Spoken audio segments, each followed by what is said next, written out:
여보, 우리 아빠가 돌아가셨어. 빨리 여기로 와줘. 지금 어디야?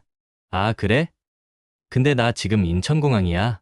우리 엄마랑 베트남 간다고 했잖아. 기억 안 나? 아무렇지 않게 말하는 남편의 말에 제 귀를 의심했습니다. 뭐라고? 우리 아빠가 돌아가셨다고. 장례 치러야 하는데 이 와중에 베트남을 간다는 게 말이 돼? 정이야. 새아빠잖아. 친아빠도 아니고 왜 이렇게 호들갑이야. 솔직히 말해서 내가 굳이 새아빠 장례식까지 가야 돼? 우리 엄마도 1년에 한 번 가는 해외여행인데 너네 새아빠 때문에 취소할 수는 없잖아. 새아빠, 그 단어가 심장에 칼처럼 박혔어요. 나를 30년간 친딸처럼 키워주신 분인데 말이죠. 알았어, 이만 끊자. 그렇게 저는 텅 빈 장례식장에서 혼자 아빠를 보냈습니다. 그런데 정확히 6개월 후 장례식에는 나타나지도 않았던 남편이 제 앞에 무릎을 꿇었습니다. 이 사람은 왜 갑자기 180도 바뀐 걸까요? 이어지는 충격적인 스토리가 궁금하시다면 좋아요만 한번 눌러주세요. 여러분의 응원이 저를 힘나게 합니다. 그럼 사연 30분, 오늘의 이야기 시작합니다. 급하게 전화를 받고 도착한 병원에서는 특유의 소독약 냄새가 코를 찔렀습니다. 저는 떨리는 손으로 핸드폰을 꺼냈어요. 남편 번호를 누르는 손가락이 자꾸만 미끄러졌죠. 무심한 신호음이 길게 이어지고 드디어 전화가 연결됐어요. 그런데 수화기 너머로 들려온 건 시끌벅적한 소리였습니다. 사람들 웃음소리에 섞인 남편의 목소리가 간신히 들렸어요. 여보세요? 남편 목소리는 평소와 다르게 밝았죠. 술이라도 한잔한 것처럼 말이에요. 저는 숨을 크게 들이마시고 말했습니다. 여보, 어디야? 왜 계속 전화 안 받았어? 아, 정이야. 미안. 좀 시끄럽지? 나 지금 공항 라운지야. 순간 가슴이 철렁 내려앉았습니다. 공항은 왜? 지금 새벽 2시야. 아, 그게 엄마랑 베트남 가는 비행기가 내일 새벽 출발이라서. 설마 하는 마음으로 다시 물었죠. 베트남? 지금 베트남에 간다고? 3박 4일로 갔다 올 거야. 우리 엄마가 작년부터 기대한 거 기억 안 나?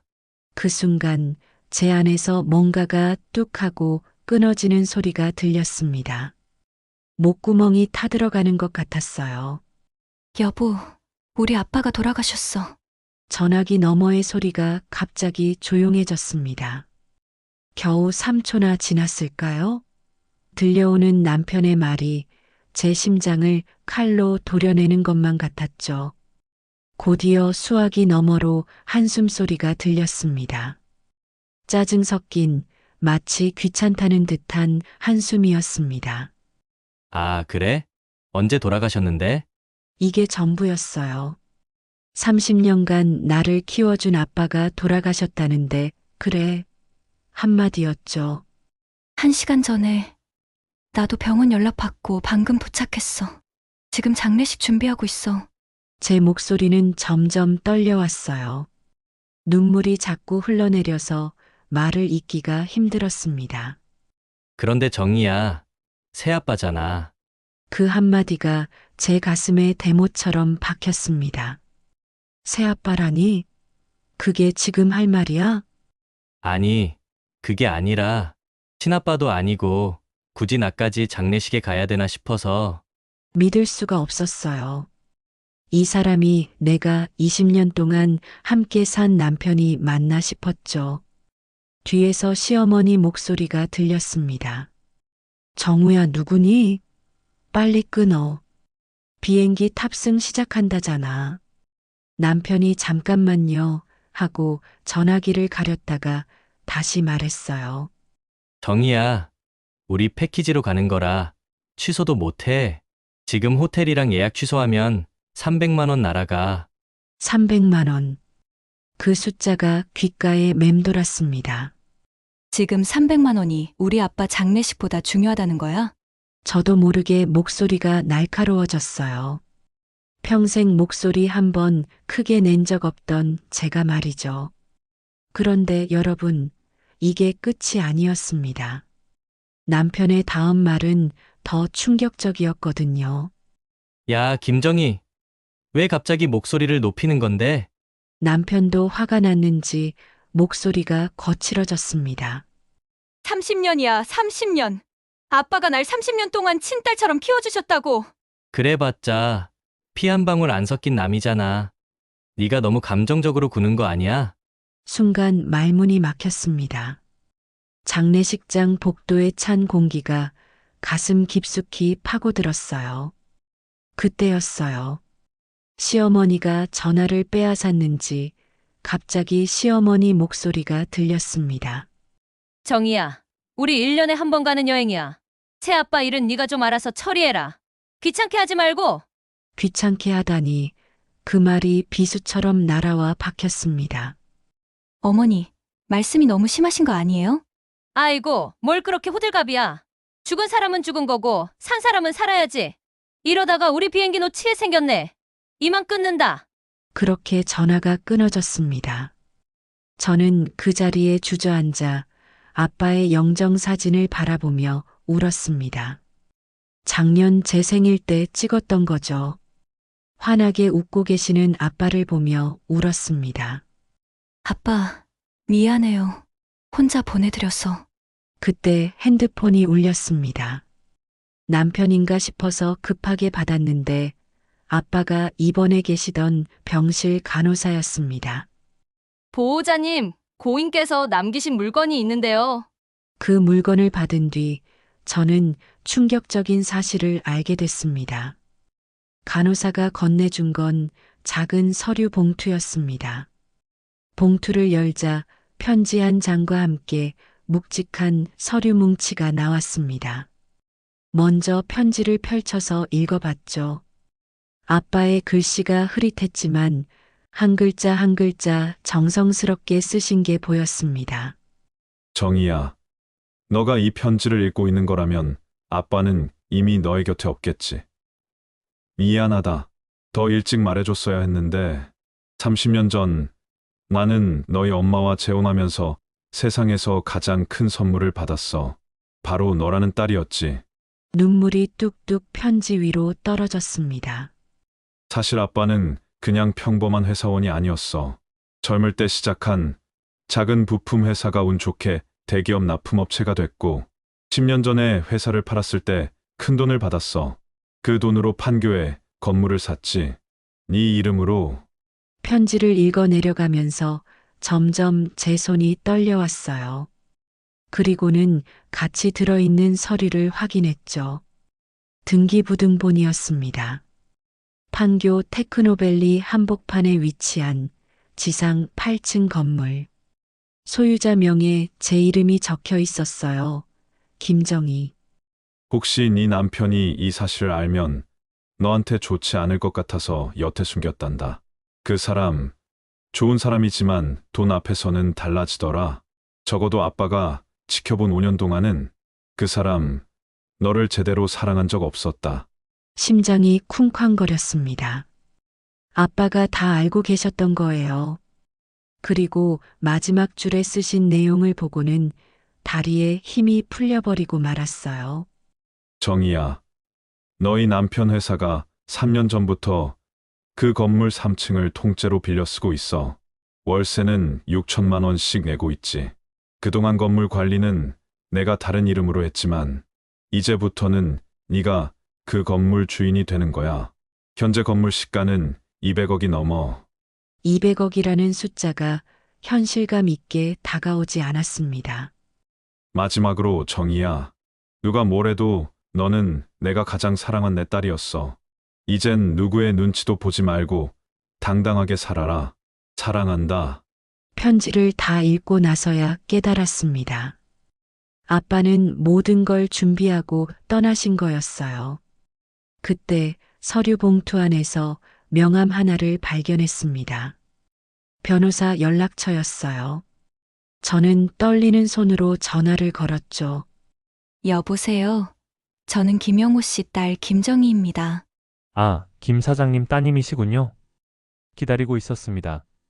시간 되실 때 사무실로 오실 수 있으신가요? 상속 절차를 마저 진행해야 돼서요. 정말 저희 아빠가 제 앞으로 남기신 건가요? 네, 이미 3년 전에 증여 절차는 끝났고 세금 문제도 모두 정리되어 있습니다. 김정희님은 서류에 도장만 찍으시면 됩니다.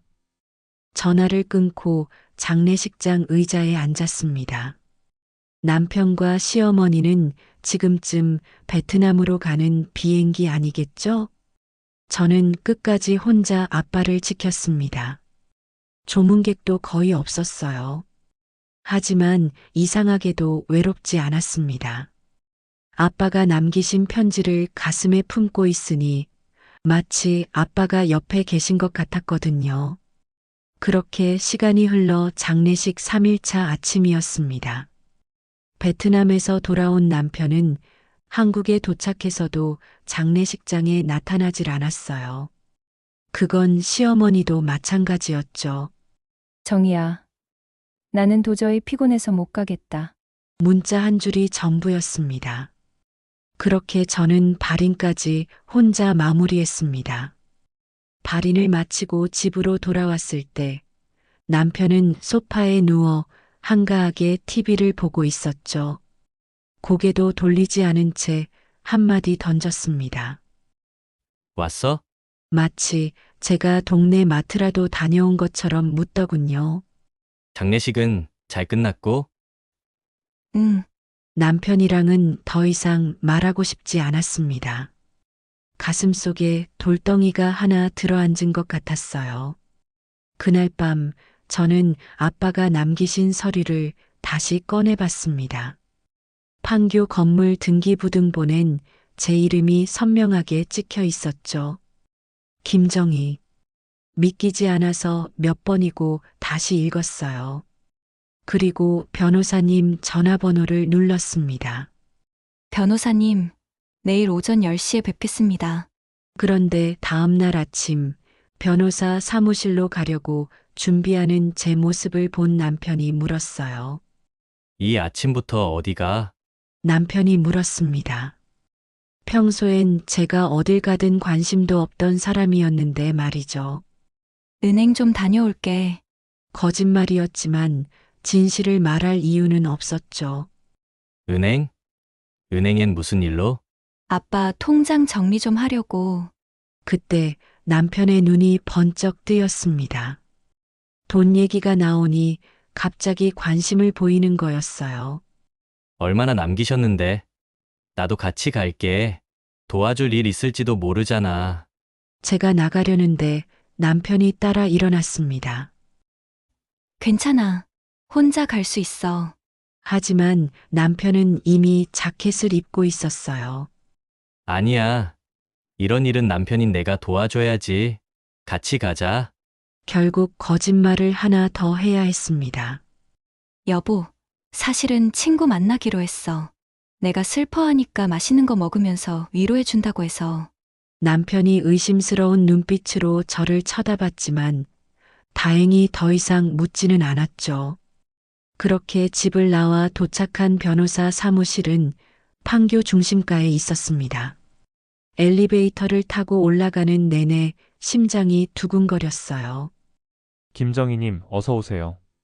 50대 중반의 변호사님이 따뜻하게 맞아주셨습니다. 저는 김영호 사장님과 15년 지기였습니다. 평소에 따님 이야기 많이 들었어요. 그리고 변호사님이 꺼낸 서류를 보고 저는 다리가 풀렸습니다. 건물만 있는 게 아니었던 거예요. 이게 전체 재산 목록입니다. 변호사님이 서류철을 펼쳤어요. 판교 건물 200억, 예금 30억, 주식 15억, 총 245억이었습니다. 숫자가 너무 커서 실감이 나질 않았죠. 우리 아빠가 언제 이렇게 많은 돈을 모으신 거죠? 김 사장님은 정말 성실한 분이셨어요. 작은 부품 회사를 일으켜서 대기업 1차 납품을 맡으신 거죠. 10년 전 회사를 매각하실 때 좋은 가격을 받으셨고요. 변호사님이 또 다른 서류를 꺼냈습니다. 그리고 이건 임대차 계약서입니다. 현재 8개 층 중 6개 층이 임대되어 있고 월 임대료 수입이 2억 3천만 원입니다.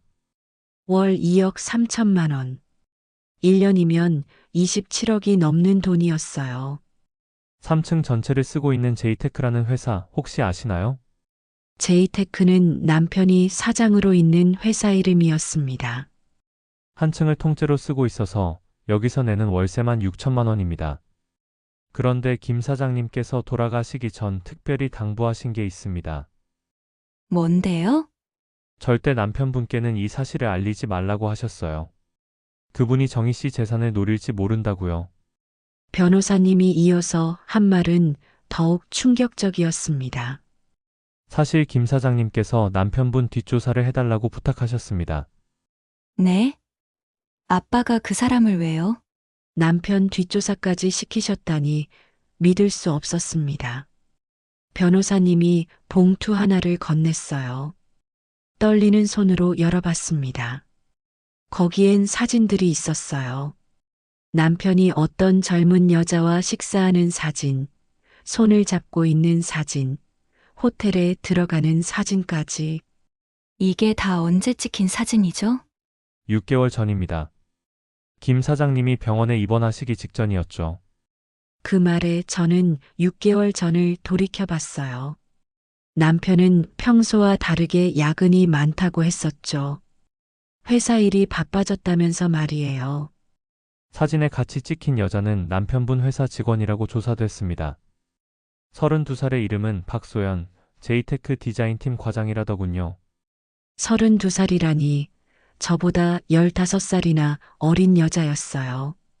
김 사장님이 이 자료를 보시고 결심하셨어요. 절대 정희 씨 남편에게 재산을 알리지 않겠다고 말이에요. 눈물이 났습니다. 아빠는 모든 걸 알고 계셨던 거예요. 제가 불행한 결혼 생활을 하고 있다는 것도, 남편이 바람을 피운다는 것도 말이죠. 김 사장님은 정희 씨를 정말 사랑하셨어요. 친딸 이상으로 말이죠. 다음 날 아침, 저는 남편 회사로 향했어요. 아무에게도 알리지 않은 불시 방문이었죠. 판교 건물 3층. 제가 주인이 된 이 건물의 3층 전체를 남편 회사가 쓰고 있었습니다. 엘리베이터에서 내려 유리문을 밀고 들어갔어요. 직원들이 놀란 눈으로 저를 쳐다봤죠.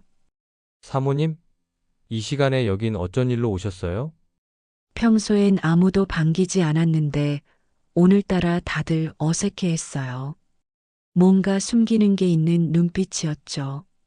우리 남편, 지금 어디 있어요? 사장실에 계십니다. 그런데 직원 한 명이 말끝을 흐렸어요. 그리고 다른 직원과 눈빛을 주고받았죠. 이상했어요. 뭔가 불안한 기운이 감돌았습니다. 저는 곧장 사장실로 걸어갔죠. 문이 살짝 열려 있었는데 안에서 누군가 대화하는 목소리가 들렸어요.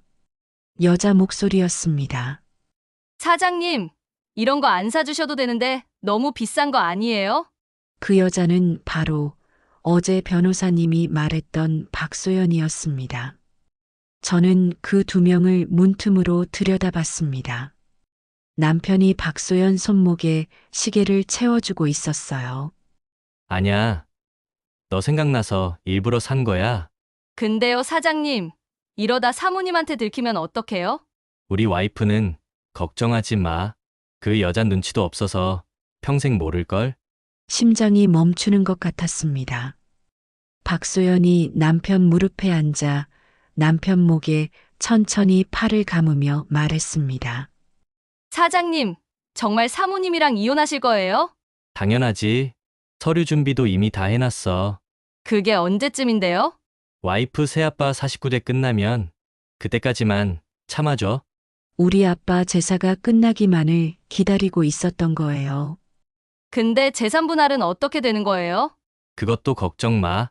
정희한테는 한 푼도 줄 생각 없어. 남편이 서랍을 열었어요. 수첩을 꺼내더니 박소연에게 보여주며 말했습니다. 여기 봐. 재산 분할 최소화하려고 내가 세워놓은 계획이야. 그 말을 듣고 다리에 힘이 풀릴 뻔했어요. 메모에는 이렇게 적혀 있다며 하나씩 읽어주었죠. 첫 번째, 불륜 증거 조작. 둘째, 정신병 진단서 확보. 셋째, 재산은닉 대포통장 만들기. 넷째, 시어머니 부동산 서류 조작 누명 씌우기. 시어머니도 한패였던 거예요. 더 이상 듣고만 있을 수 없어 사장실 문을 확 열었습니다. 아니, 당신이 지금 이 시간에 여길 어떻게? 남편이 당황했는지 박소연을 밀어냈어요. 하던 거 계속 해봐요. 재밌으니까. 제 목소리는 20년 만에 처음으로 도끼를 품은 목소리였죠. 덩이야. 아냐, 이건 오해야. 오해? 방금 내 귀로 다 들었는데? 박소연이 황급하게 도망치려 해서 제가 팔을 잡았죠. 어디 가세요? 이제 시작인데. 그리고 핸드폰을 꺼냈어요. 여보세요, 변호사님. 증거 확보했어요. 지금부터 녹음 시작할게요. 남편 얼굴이 새파랗게 변했어요. 당신, 지금 뭐 하는 거야? 박소영 과장님, 방금 뭐라고 하셨죠? 사장님이 언제 이혼한다고요? 박소연이 입을 다물었어요. 그리고 사장님, 이 시계 얼마짜리예요? 설마 이것도 회사 법인카드로 산 건 아니죠? 남편이 다가왔어요. 정희야, 잠깐 이야기 좀. 이 손 당장 못 치워? 내 몸에 그 더러운 손 대지 마. 제 고함에 직원들이 몰려와 유리문 밖에서 구경하고 있었죠. 그때 남편 핸드폰이 울렸고 화면을 보니 시어머니였어요. 저는 목소리를 낮게 깔고 남편에게 말했어요. 스피커폰으로 받아요. 남편이 마지못해 스피커 버튼을 눌렀어요. 정우야, 정희 그년이 너네 회사에 갔다며?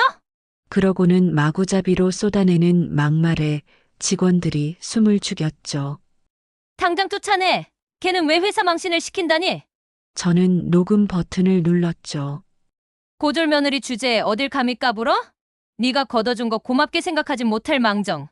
직원들이 경악했어요. 그리고 그 박소연이라는 애 괜찮더라. 집안도 좋고 대졸이고 적당한 타이밍에 젊은 여자로 갈아치워라. 알았지? 사무실이 얼어붙었어요. 정우야, 조금만 더 버텨. 고지가 코앞이야. 엄마가 정희 그년한테 재산 한 푼 안 주고 이혼하는 방법도 변호사랑 다 상의해놨어. 남편이 당황해서 전화를 끊으려 했지만 저는 그의 손을 막았어요. 어머니, 계속해 보시죠. 스피커폰에서 침묵이 흘렀어요. 뭐, 김정일? 네, 어머니. 방금 하신 말씀 다 녹음했어요. 직원들도 다 들었고요. 인연이, 너 진짜 미쳤구나. 이내 전화가 끊겼고 직원들이 수군거렸어요. 다들 충격에 빠진 표정이었죠. 그때 한 직원이 용기 내어 말했습니다. 사모님, 저희가 증인이 되어드릴게요. 고마워요. 저는 명세서와 핸드폰을 들고 일어났어요. 여러분, 오늘 본 거 기억해 주세요. 나중에 법정에서 여러분의 증언이 필요할 거예요. 일주일 후, 저는 변호사님과 함께 판교 건물 로비에 섰습니다. 정희 씨, 준비되셨죠? 네. 오늘이 바로 그날이네요. 관리소장이 로비에서 기다리고 있었어요. 50대 중년 남자였는데 저를 보더니 허리를 90도로 굽히며 인사했죠.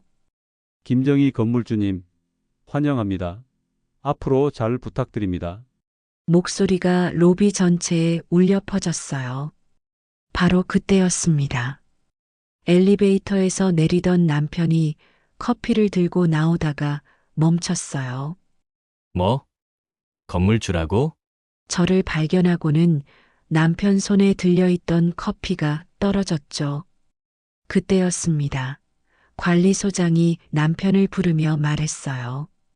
아, 3층 제이테크 김정우 대표님이시죠? 새로운 건물주님께 인사드리세요. 남편 뒤에서 시어머니와 시아버지가 나왔어요. 아침부터 회사에 왔던 모양이었죠. 뭐라고? 정희가 건물주라니? 시어머니가 비명을 질렀어요. 말도 안 돼. 이 여자가 무슨 돈으로? 남편이 다가왔어요. 다리가 후들거리는 게 보였죠. 정희야, 이게 다 진짜야? 네. 저희 아빠가 물려주셨어요. 당신이 새아빠라고 부르던.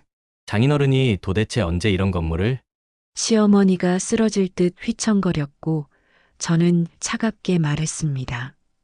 아, 그리고 어머니 저 정우 씨랑 이혼할 거예요. 뭐? 그게 갑자기 무슨 말이야? 어제 회사에서 본 것들 다 증거로 있어요. 불륜부터 회사 공금 횡령까지. 로비에 있던 사람들이 수군거렸어요. 남편이 제 팔을 잡으려 했지만 전 뒤로 물러섰어요. 제 몸에 손대지 마세요. 이젠 남남이니까. 그리고 돌아서서 걸어 나갔어요. 뒤에서 시어머니가 소리쳤어요.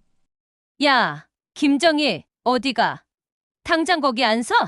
악을 쓰는 부름에 멈춰서서 천천히 뒤를 돌아봤죠. 가족끼리 이럴 수 있어? 우리가 너한테 월세 내는 것도 우습잖아. 관리소장이 끼어들었어요. 죄송하지만 제이테크는 이미 3개월치 월세가 밀려 있습니다. 시어머니가 의아하다는 표정으로 아들을 쳐다보며 물어봤어요. 정우야, 이게 무슨 소리야? 남편이 말을 더듬었어요. 그게 요즘 회사 사정이 어려워서. 이정우 사장님, 이번 달 월세까지 총 1억 8천만 원입니다. 일주일 안에 납부 안 하시면 계약 해지예요. 그때였습니다. 듣고 있던 시아버지가 나섰어요. 애미야, 그래도 우리가 가족인데 좀 융통성 있게 안 되겠니? 가족이요? 제가 웃으며 대답했어요. 20년 동안 저를 무시하고 괴롭힌 건 생각 안 하시고 이제 와서 가족이라뇨? 3일 후 저는 관리실에 특별 지시를 내렸어요. 3층만 단전, 단수 조치해 주세요. 월세 안 낸 지 3개월이면 당연한 조치죠. 그날 오후 제이테크는 아수라장이 됐어요. 관리소장이 보고했습니다. 건물주님, 3층에 물이 안 나오니까 직원들이 화장실을 못 써서 난리예요. 그래요? 직원들이 생수 사서 손 닦고 1층 화장실 쓰러 내려간대요. 다음 날 남편이 찾아왔어요. 정희야, 이건 해도 너무하잖아. 뭐가 너무하다는 거예요? 전기도 물도 안 나와. 회사 운영이 안 된다고. 이정우 사장님, 그러면 지금 밀린 월세 내시면 되잖아요. 1억 8천을 당장 어디서 구해? 이틀 뒤 아침 남편이 시어머니와 함께 저를 찾아왔어요. 남편이 절규하며 매달렸습니다. 같이 찾아온 시어머니도 제 발을 붙잡았어요. 정희야, 한 번만 봐줘. 앞으로 월세 제때 낼게. 아니, 그럴 필요 없으세요. 3층 제이테크는 오늘부로 계약 해지입니다. 한 달 안에 퇴거하세요. 그럴 수 없어. 3개월 연체는 즉시 해지 사유예요. 임대차 계약서에 써 있으니까 확인해 보세요. 일주일 후 저는 박소연 부모님이 운영하는 치과를 찾았습니다. 강남 한복판의 10층 건물. 박치과 의원이라는 간판이 번듯했어요. 박소연 씨 부모님 맞으시죠? 네, 무슨 일이시죠? 60대 초반에 점잖아 보이는 부부였어요. 저는 김정우 씨 부인입니다. 김정우라면 박소연 씨가 다니는 회사, 제이테크 사장이요. 따님과 제 남편이 불륜 관계였는데 혹시 알고 계셨나요? 증거 사진을 테이블에 놓았습니다. 박 원장 부인이 사진을 보고 얼굴이 새파랗게 질렸어요. 이게 다 뭐죠?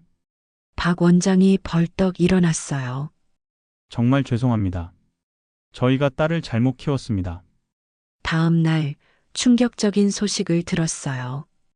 박소연이 머리카락이 잘린 채 회사에서 쫓겨났다는 거였죠. 관리소장이 말했어요. 어머니가 직접 가위로 자르셨다더군요. 딸 버릇을 고친다고. 그런데 남편 회사에 그것보다 더 큰 일이 터졌습니다. 김 대리가 헐레벌떡 뛰어와 얘기했어요. 건물주님, 큰일 났어요. 제이테크 회계 담당자가 10억을 들고 도망쳤대요. 10억이라니. 회사 운영 자금 전부를 빼돌려서 필리핀으로 도주했답니다. 이제 남편 회사는 완전히 끝난 거였죠. 월급도 못 주고 거래처 대금도 못 줘서 하루 만에 직원 절반이 사표를 냈다고 했습니다. 일주일 후 제이테크는 텅 비었어요. 50명이 넘었던 직원이 단 한 명도 남아있지 않았죠. 저는 빈 사무실을 둘러보며 얘기했습니다. 정말 끝이네. 그때 남편이 들어왔어요. 양복은 구겨지고 수염도 안 깎은 모습이었죠. 정희야, 뭐 하러 찾아왔어요? 도와줘. 제발. 우리 회사 살려야 해. 웃음이 나왔어요. 당신이 망친 회사를 왜 제가 살려요? 그때 시어머니도 들어왔어요. 정희야, 그때였어요. 남편과 시어머니가 제 앞에 무릎을 꿇었습니다. 우리가 잘못했다. 제발 한 번만 용서해다오. 어머니, 일어나세요. 아니야. 네가 용서해줄 때까지 안 일어날 거야. 같이 찾아온 시아버지도 무릎을 꿇었어요. 정희야, 우리가 그동안 너한테 못 살게 굴었던 거 인정한다. 미안하다. 세 명이 나란히 무릎 꿇은 모습이 가관이었죠. 2주 뒤 법원에서 이혼 재판이 있는 날이었어요. 판사님이 판결문을 읽었습니다. 피고의 불륜이 명백히 입증되었으므로 원고의 청구를 인용한다. 피고 이정우는 원고 김영희에게 위자료 9천만 원을 지급한다. 판결을 듣고는 남편이 절규했어요. 9천만 원을 어디서 구하라는 거야? 법원을 나오는데 남편이 따라왔어요. 정희야, 나 이제 아무것도 없어. 정말이야. 자업자득이네요. 남편이 길바닥에 주저앉았어요. 미안해. 정말 미안해. 이제 와서 사과하면 뭐가 달라지나요? 다 소용없어요. 그런데 한 달 후 더 충격적인 소식을 들었어요. 시어머니가 과도한 스트레스로 쓰러졌다는 소식이었죠. 남편은 병원비도 없어서 어머니를 제대로 치료도 못했대요. 6개월 후 치킨집에서 일하는 남편을 봤을 때 정말 끝이구나 싶었어요. 어서 오세요. 한때 IT 회사 사장이었던 사람이 시급 9천 원 받고 치킨을 튀기고 있었죠. 정희야, 나 진짜 후회해. 내가 다 망친 거야. 우리의 20년을. 이제야 깨달으셨어요? 그럼 뭐해요? 다 지나간 일을. 치킨을 받고 나오는데 남편이 마지막으로 말했어요. 정희야, 행복하게 살아. 진심이야. 남편이랑은 그게 마지막이었습니다. 그렇게 1년이 지났어요. 저는 제 건물 5층에 무료 교육센터를 설립했습니다. 정의 시니어 일자리 센터라고 이름 지었죠. 60대 어르신들을 위한 취업 교육 공간이었습니다. 오늘은 컴퓨터 기초 수업이에요. 할아버지 할머니들이 열심히 키보드를 두드렸어요. 선생님, 이거 어떻게 해요? 제가 도와드릴게요. 한 분 한 분 자리를 돌며 가르쳐 드렸어요. 월세 수입만 한 달에 2억이 넘었으니 이런 좋은 일도 하는 게 당연했죠. 할머니가 걱정스럽게 물으셨어요. 우리 나이에도 일자리가 있을까요? 68세, 남편과 사별 후 생활비가 막막하신 분이었죠. 당연하죠. 지난달에 김영래 할아버지도 경비직 취업하셨잖아요. 다음 날 센터 수료식이 있었습니다. 이번 기수 50명 중 35명이 취업에 성공했거든요. 65세 김정숙 할머니가 마이크를 잡았어요. 1년 전엔 꿈도 못 꿨어요. 남편이 죽고 빚만 남았는데 이제 마트 계산원으로 일해요. 이게 다 정희 선생님 덕분이에요. 박수가 쏟아졌습니다. 어르신들이 희망을 갖는 모습이 보기 좋고 정말 뿌듯했습니다. 그날 저녁 저는 아빠 묘소에 찾아갔어요. 아빠, 이게 다 아빠 덕분이에요. 뜻깊은 일을 할 수 있게 해주셔서 감사해요. 묘비 옆에 노란 국화를 놓았어요. 복수는 했지만 이제는 나눔으로, 희망으로 살아갈게요, 아빠. 하늘에서 아빠가 웃고 계실 것 같았어요. 이제 시작일 뿐이었어요. 앞으로는 더 많은 사람들에게 희망을 줄 수 있을 거라고 확신했죠. 이런 게 바로 아빠가 원하셨던 거겠죠? 저는 새로운 내일을 향해 당당히 걸어갈 거예요. 과거에 얽매이지 않고 미래를 향해서 말이에요. 오늘 이야기도 끝까지 들어주신 분이 계시다면 잘 들었다고 댓글 하나만 남겨주세요. 여러분은 지금 이 순간 어디서 보고 계신지도 말씀해 주시면 반갑게 인사드리겠습니다. 시청해 주셔서 감사합니다. 항상 건강하세요.